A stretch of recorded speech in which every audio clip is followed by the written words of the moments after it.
વસ્તુ ઉઠાવીને નામ બોલીને બતાવશે.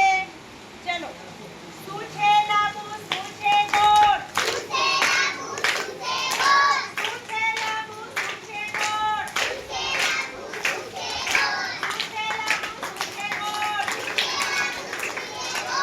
છે લાંબુ, શું છે ગોળ? શું છે લાંબુ, શું છે ગોળ? ચલો સુમિત ભાઈ આવી જાઓ. આમાંથી એક ગોળ અને એક લાંબી વસ્તુ બોલો.